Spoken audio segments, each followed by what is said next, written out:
Bien, écoutez, on va passer peut-être donc aux questions des internautes. Donc, je suis sûre qu'ils ont plein de choses à vous demander. Et donc, à ce moment-là, vous pourrez leur répondre de façon plus précise. Alors, première question, justement, voilà. Que vous a apporté votre passage chez Google? Retrouve-t-on cet esprit de grosse, entre parenthèses, start-up chez Sentiane? Alors, Sentiane, déjà, je devrais préciser que Sentiane, c'est, je dirais, au-delà d'une start-up aujourd'hui, puisque c'est quand même une société qui est très rentable. Elle a été créée en 2007. 2007, d'accord. En 2007, donc il y a environ 4 ans, un peu plus. C'est une société qui compte aujourd'hui quand même dans le paysage de la complémentaire santé, même dans le paysage de l'assurance de manière générale. Il faut savoir qu'en 2012, c'est environ 3% des nouveaux contrats qui seront souscrits à travers Sentiane. Donc, du marché. Tout à fait, du marché en ligne et hors ligne également, tout à fait, du marché français. Donc, esprit de grosse start-up, oui, donc déjà d'une société qui est importante. Qui est une forte croissance, c'est ça. Qui est une forte croissance, comparable à Google tout de même pas, parce que Google, c'est beaucoup plus gros.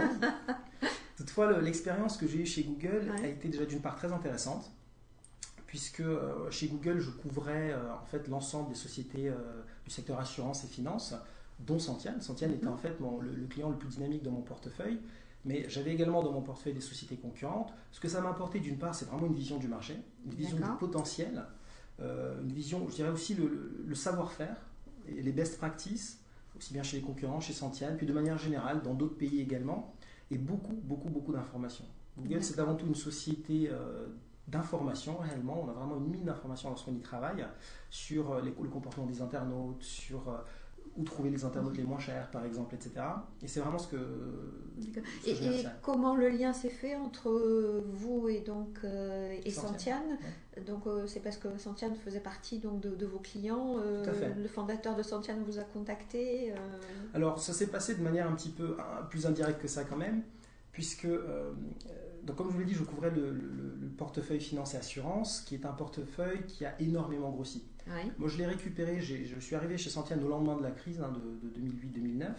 Donc, j'ai récupéré effectivement un portefeuille finance qui se portait pas très bien. Et finalement, mon action a été d'essayer de le remettre sur pied. D'accord. Donc, on y est arrivé. C'est un portefeuille qui a énormément grossi, qui a plus que doublé en 1 an et demi. Et finalement, je me suis retrouvé avec, au sein de mon portefeuille, des clients qui étaient devenus beaucoup plus gros qu'ils l'étaient, mais qui n'avaient pas nécessairement ce savoir-faire et les pratiques qui leur permettaient d'être réellement rentables et pérennes sur Google. Donc, ce que j'avais décidé, moi, l'an dernier, c'était de quitter Google, finalement, pour créer une agence qui serait davantage spécialisée notamment sur des générateurs de leads, tels que Sentiane, tels que d'autres également. Mais il se trouve que je m'entendais aussi très bien avec le fondateur de Sentiane. Qui est Christophe Courtin. Tout à fait, et qui m'a tout simplement proposé de rejoindre sa structure. Et naturellement, j'ai pas hésité. Voilà ce que vous avez fait, et voilà. Certes, le soleil a été décisif dans l'affaire. Tout à fait, mais pas seulement. Sentiane, c'est vraiment une formidable opportunité aussi, parce que c'est une société qui grossit très vite.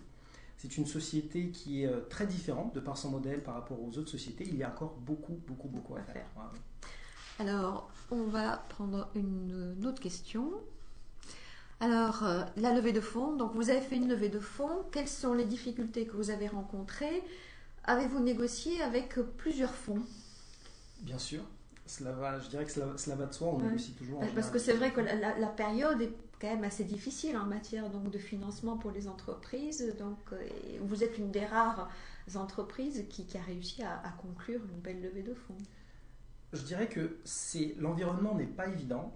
Ceci étant dit, encore une fois, il y a des fondamentaux qui restent toujours vrais. C'est-à-dire que Sentiane est une entreprise qui est très rentable, qui grossit très vite, qui a vraiment une croissance à 3 chiffres depuis en fait son lancement, et qui compte aujourd'hui, et qui est extrêmement bien structurée. Donc en fait, finalement, lorsque vous regardez la situation financière de Sentiane et puis les perspectives, ça ne pose pas de problème, je dirais, même dans un environnement de crise. Donc ensuite, a-t-on négocié avec plusieurs fonds, naturellement. Ce qu'on a quand même fait, parce que, si vous voulez, initialement, on a eu beaucoup d'intérêt, on a suscité beaucoup d'intérêt de la part des sociétés d'assurance, forcément, puisqu'on est dans l'assurance. Oui. Il se trouve qu'on a souhaité rester indépendant, parce qu'on trouvait que c'était fondamental pour nous de pouvoir montrer aux internautes et aux prospects et aux clients éventuels que les comparaisons que l'on fait sont réellement indépendantes des grands groupes d'assurance. Et on a vraiment souhaité transmettre ce sentiment d'impartialité. Donc, on a choisi, on s'est orienté assez tôt vers du bancaire, en fait. D'accord. Et en l'occurrence, c'est BNP Paribas qui a fait la levée de fonds. Ce qui vous permettait quelque part de conserver votre indépendance par rapport, donc, justement, aux acteurs du marché. Complètement, tout à fait. Et je tiens à préciser aussi que, à peut-être une ou deux exceptions près, tous nos concurrents principaux, justement, ne sont pas indépendants à cet égard. C'est-à-dire qu'ils dépendent tous de gros groupes d'assurance. Et donc, cette levée de fonds s'est faite sous la forme d'une entrée donc, au capital de Santiane de la part de BNP Paribas. Tout à fait. D'accord. C'est une levée de fonds de 5 millions d'euros. 5 millions d'euros. Pour une partie minoritaire du capital de la société. D'accord. Alors, voilà. Donc, oui. Donc, les offres de mutuelles sont souvent très complexes à déchiffrer. Car plus qu'un prix mensuel, ce sont les différents taux de remboursement qui sont peu lisibles. C'est vrai que c'est un secteur d'activité qui est très complexe. Alors, quels indicateurs permettent à Santiane de me proposer à moi client le meilleur produit pour ma recherche? Donc là, on tombe justement sur tous les outils, les moteurs que vous avez développés en interne. Tout à fait. Alors, c'est une question qui s'oriente déjà vers une direction assez particulière, qui est quels sont les indicateurs qui me permettent de choisir finalement. En réalité, nous, on retourne le problème chez Santiane. C'est-à-dire? Ce qui permet de choisir, ce sont les besoins des internautes et en général, de manière générale, des adhérents. Si vous avez des enfants, vous n'avez pas les mêmes besoins qu'une famille qui n'a pas d'enfants. Si vous en avez deux, vous n'avez pas les mêmes besoins que lorsque vous en avez trois, etc. Donc, au-delà des indicateurs, qui sont, il est vrai, assez complexes à déchiffrer, ce qui est réellement important, c'est de faire vraiment l'étude de ses besoins et de ses dépenses réelles en matière de santé. D'accord ? Et éventuellement d'en dialoguer avec un conseiller, que ce soit Santiane ou un autre conseiller spécialisé qui connaît réellement le produit. Donc c'est ce que nous faisons en fait, finalement, c'est notre travail. Santiane.fr, qui est un courtier, le travail principal d'un courtier, c'est de conseiller les clients. Oui, donc c'est cette dimension conseil en fait sur laquelle vous avez travaillé. Exactement. Disons que c'est aussi ce qui nous différencie de nos concurrents. Lorsque vous êtes on parlait tout à l'heure des revendeurs de fiches. Oui. Lorsque vous êtes un revendeur de fiches, lorsque vous allez chez un de nos concurrents qui n'est pas courtier, vous allez choisir la plupart du temps en fonction du prix. Pourquoi? Parce que finalement, c'est le prix de la cotisation qui, pour vous, sera le plus important. La meilleure offre, voilà, en termes de prix. Exactement. En revanche, lorsque vous faites votre comparaison sur Santiane, vous pouvez dialoguer gratuitement avec un conseiller qui est spécialisé là-dedans. Et vous allez voir que finalement, la discussion ne va plus porter sur le prix, mais sur vos besoins finalement. Pourquoi? Parce que le conseiller va essayer de comprendre ce que vous coûte, ce que représentent vos dépenses de santé dans votre budget, ce dont vous avez réellement besoin, et en fonction de ça, il va vous proposer une offre la plus adaptée. Donc en fait, c'est le meilleur arbitrage entre la prestation et le prix. Exactement, c'est véritablement un calcul de rentabilité. Moi, vous savez, je travaillais en finance auparavant, notamment en banque d'investissement, et un produit mutuel, un produit de type assurance, c'est un produit financier. On choisit un produit financier en fonction de sa rentabilité. Les mutuelles, c'est la même chose. En revanche, faut-il encore savoir le déchiffrer. Alors, une autre question. Pourquoi cette levée de fonds? On y a répondu en partie, peut-être tout à l'heure, vous pouvez préciser. Donc, Alors la question, je pense, porte davantage sur qu'est-ce qu'on va faire de ces 5 millions. On a parlé des campagnes télé, donc je pense que ça fait partie, parce que c'est cher une campagne télé. Tout à fait, c'est effectivement plusieurs millions d'euros, donc c'est une grosse campagne télé. Ouais. À partir de la mi-avril, Santiane.fr sera réellement une marque connue en France. Donc une partie de ces fonds va financer cette campagne de communication, l'autre partie va nous aider à développer une autre activité qu'on a lancée en 2011, c'est l'activité B2B. Donc c'est une activité vis-à-vis des courtiers. Puisque Santiane.fr, ayant quand même une bonne connaissance, une bonne couverture du marché, et connaissant également très bien le métier de courtage, a développé des offres à destination de courtiers. D'accord. Et donc une partie de ces fonds va permettre de développer de nouvelles offres. Tout à fait. Et vous travaillez avec un réseau de combien de courtiers à peu près actuellement? Des centaines. Plusieurs centaines. Tout à fait. D'accord. Et vous avez un objectif et ce qu'il faut savoir, c'est que toute cette partie B2B va représenter vraisemblablement plus de 20%, jusqu'à peut-être 30% du chiffre d'affaires. Du chiffre d'affaires, donc important. Plusieurs millions d'euros, tout à fait. Juste pour information, chiffre d'affaires, donc 13 millions en 2011, qui va passer à plus de 30 millions. Effectivement, lorsqu'on parle de 30%, c'est quand même... Oui, c'est effectivement assez vertigineux comme croissance. Alors, vous avez un call center, donc où se trouve votre call center? Est-il délocalisé? Parce que c'est vrai que maintenant, chaque fois qu'on essaie d'avoir des informations qu'on appelle un call center, en général, les call centers sont décentralisés. Est-ce que c'est le choix que vous avez fait? ou au contraire, donc vous l'avez conservé sur place ici en France? C'est une bonne question. On a un plateau effectivement de maintenant quasiment 70 conseillers qui est basé à Nice. Donc tous nos conseillers par téléphone, en fait tout notre effectif est basé à Nice, ici, au siège, sur la promenade des Anglais. Vous êtes sur l'Arena? Sur l'Arena, exactement, dans le quartier d'affaires. Donc non, on ne délocalise pas. Est-ce qu'on va délocaliser? Non. Pour la bonne et simple raison que, encore une fois, pour nous, ce métier de courtage, ce métier de conseil est un métier de spécialiste. C'est un métier de spécialiste, donc du coup, la formation est faite en interne.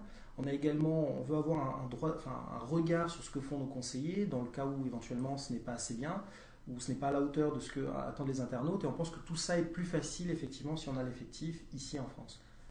Même si, effectivement, parce que la question derrière, c'est mais ça coûte plus cher. Oui, ça coûte plus cher. Ouais. Mais bon, c'est le prix.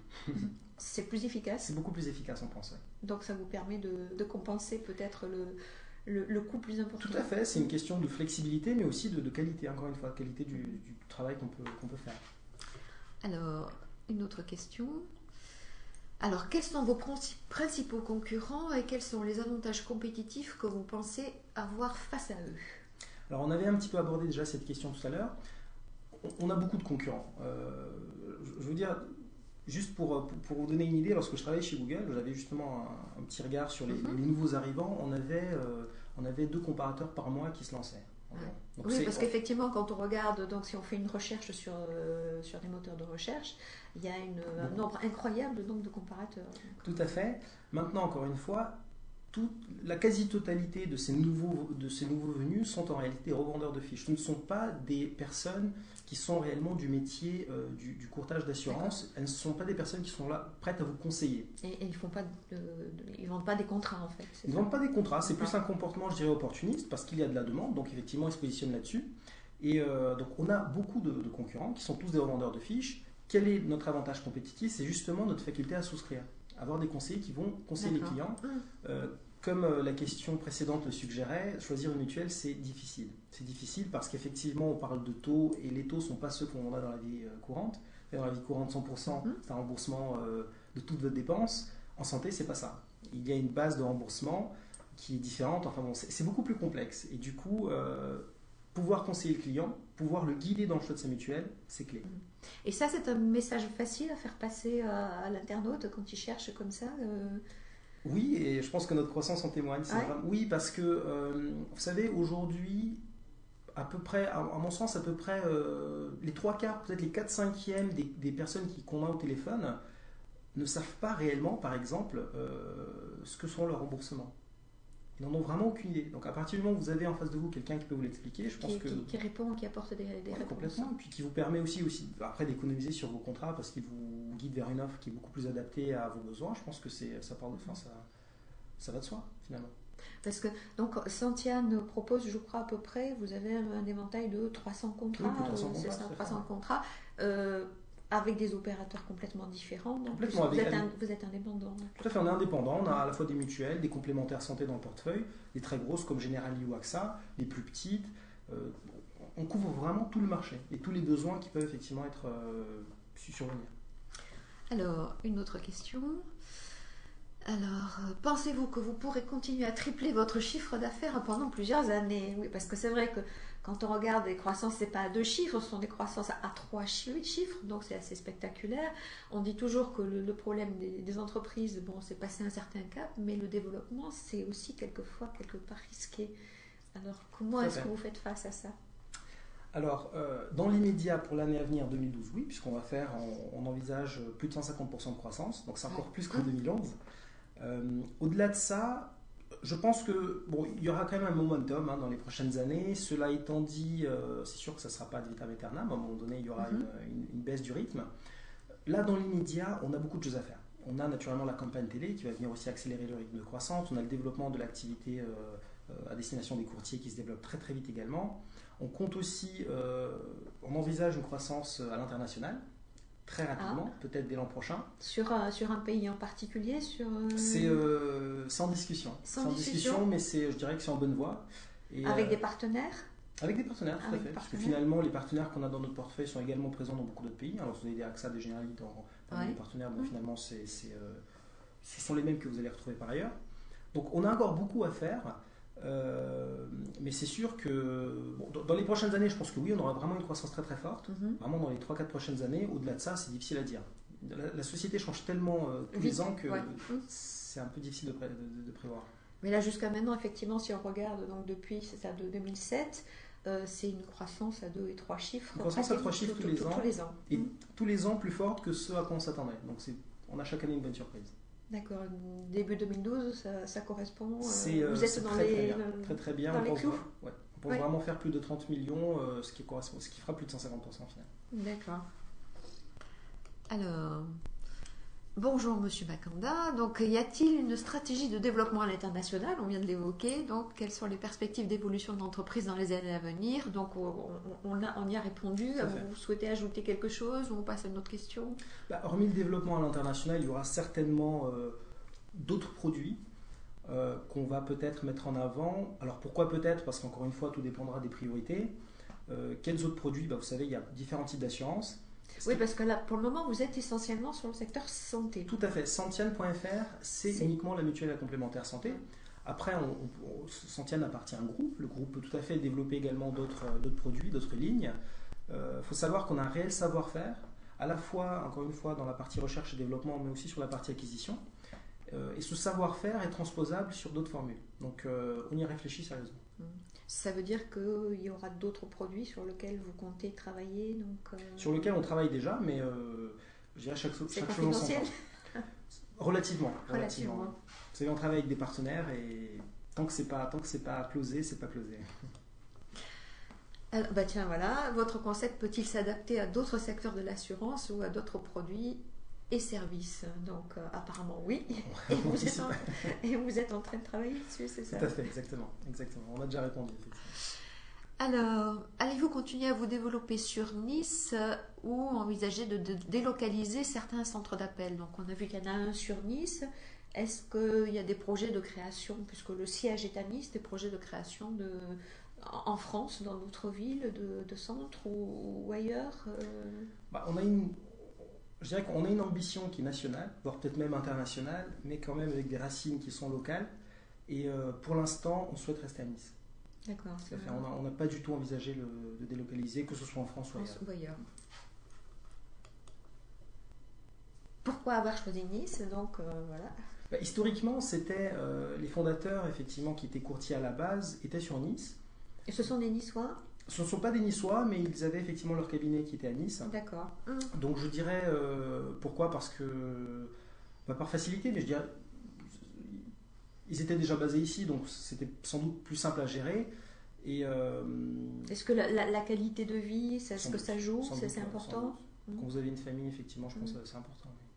Vous-même, vous étiez, je crois, donc, à Dublin chez Google, mais vous êtes du côté de Marseille, c'est ça, originaire de Marseille?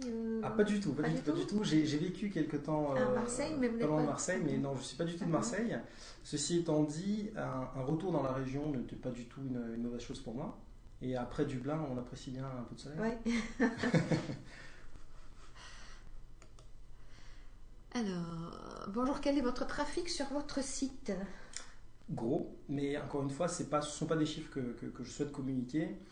Pourquoi? Parce qu'ils donnent des indications quand même assez précises sur tout ce qui suit. Donc, stratégique, donc. Stratégique, mais disons que je dirais que sur la partie complémentaire santé, assurance santé, on capte sans doute 30% aujourd'hui du trafic qui passe sur Google. Tout à 30%. Fait. C'est énorme. Ah, effectivement.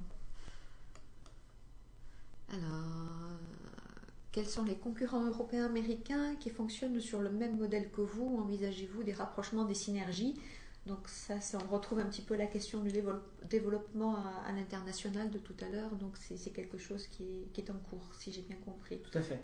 Aujourd'hui, encore une fois, alors là, je fais plus appel aux connaissances que mes connaissances Google. On n'a aucun acteur qui est calqué sur notre modèle. Pourquoi? Parce que ceux qui existent aux États-Unis ou bien en Angleterre, qui sont les marchés les plus développés sur le segment effectivement assurance, sont tous des lead generators classiques, sont des revendeurs de fiches. D'accord. Et non pas des courtiers. Pas des courtiers. Absolument pas. Donc des synergies, je dirais pas horizontales, peut-être avec des partenaires, peut-être verticales, mais pas horizontales. En revanche, après, libre à nous d'exporter notre modèle. Je pense que c'est un modèle qui fonctionne, c'est un modèle qui a su se développer en France, qui n'existe pas ailleurs et qu'on peut exporter, tout à fait. Puisqu'on a aussi des économies qui sont assez, en tout cas sur le plan de l'assurance, qui sont assez proches du modèle français, hein, l'Italie. Oui, et puis les résultats obtenus prouvent effectivement que le modèle est pertinent. Oui. Alors, pourriez-vous nous en dire un peu plus sur les fondateurs, leur parcours ? Je dirais que le mieux, toutes ces informations, on peut les trouver en ligne. Je pense que c'est mieux de laisser les fondateurs en parler eux-mêmes. Ce que je peux vous dire, c'est que ce sont des personnes qui sont très très impliquées dans la société, dans le succès de la société. Et puis, je pense aussi, pour moi, le point le plus important sont des personnes qui sont du métier. Oui, voilà, puisque Christophe Courtin était courtier à l'origine. Exactement, c'est ça, hein ? Tout à fait. Alors, quelle est votre stratégie en matière d'acquisition clientèle ? Donc, ça, on l'a vu donc, à travers tout ce qui est les actions à travers Google, mais il y a le développement de la marque, je crois, qui est important, que peut-être vous pourriez développer un peu plus. Alors, aujourd'hui, effectivement, on est principalement positionné sur de l'acquisition à partir d'un moteur de recherche. Principalement Google, parce qu'on a quand même une situation de quasi-monopole. Et c'est très bien pour nous dans le sens où ce sont des prospects finalement qui sont d'excellente qualité. Ce sont des gens qui sont en recherche active de mutuelles, donc qui recherchent effectivement du conseil. À côté de ça, on a naturellement tous les partenaires, les affiliés, et puis on développe un nouveau canal qui est le canal TV. Alors pourquoi le canal TV ? Tout simplement parce qu'aujourd'hui, si vous voulez, lorsque vous n'êtes pas connu sur Google, vous pouvez vous positionner sur ce qu'on appelle des requêtes génériques. Des requêtes type mutuelle, assurance santé, complémentaire santé, assurance pas chère, etc. Et donc ces requêtes, malheureusement, coûtent très cher, beaucoup plus cher que les requêtes de marque. Lorsque, par exemple, une requête de marque, c'est lorsque la personne va taper Santiane, par exemple, ou encore MAF, AXA, etc. Donc elles coûtent beaucoup plus cher et elles ne représentent que 15% du volume total de requêtes. Donc finalement, on ne capte pas 85% du marché et c'est pour cette raison qu'on souhaite développer la marque. Développer la marque. Tout à fait. De manière à prendre un petit peu de distance par rapport aux requêtes les plus chères et les requêtes génériques et vraiment se créer un... D'où donc la campagne télé et si j'ai bien compris également donc un nouveau logo, une nouvelle image. Tout à fait. Alors le retravail de la marque, du logo, du site web, etc. Donc va intervenir. Enfin les résultats vont être visibles dès la semaine prochaine. Tout ça a été fait en amont, a été pensé en amont de la campagne télé. C'est-à-dire que la campagne télé effectivement nous donne une visibilité qui est nationale, qui est immédiate, qui est très très forte. Et en amont de ça, on a souhaité réellement réfléchir sur la pertinence de notre image, sur ce qu'on voulait véhiculer. Et finalement, ça a conduit à retravailler un petit peu le tout. Alors, c'est pas du nouveau pour faire du nouveau, hein, ça reste dans la lignée de ce qu'on fait, mais mieux. Une recherche d'efficacité, en fait. Exactement, plus performant. D'accord. Écoutez, on arrive au terme de cet échange. Je voulais vous poser une dernière question. Ça, c'est pour toutes les startups qui nous suivent. Est-ce qu'il y a un conseil particulier que vous donneriez aujourd'hui à une start-up qui est sur les starting blocks, qui cherche à se développer ? Je pense qu'il faut se lancer. C'est ce que diraient sans doute les fondateurs de Santiane. Ne pas hésiter. Voilà, ils ont commencé aussi avec relativement peu de moyens. Ils l'ont fait. Donc c'est possible. Donc c'est possible. Ah oui, complètement. Ok. Merci beaucoup Daniel Makanda. Donc moi je donne rendez-vous dans 15 jours pour le prochain Startup Show. Donc qui sera le jeudi 1er mars à 17h. Bonsoir.